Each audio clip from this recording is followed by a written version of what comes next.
Second step in configuration of SAP is define company code.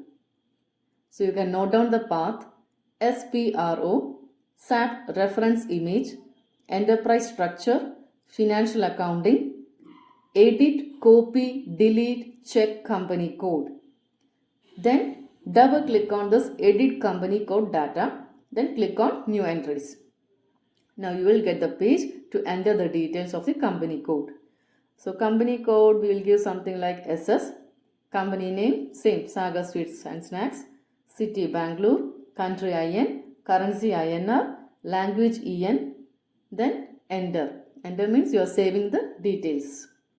And here this company code field, it can contain a maximum of 4 digits of alphanumeric characters.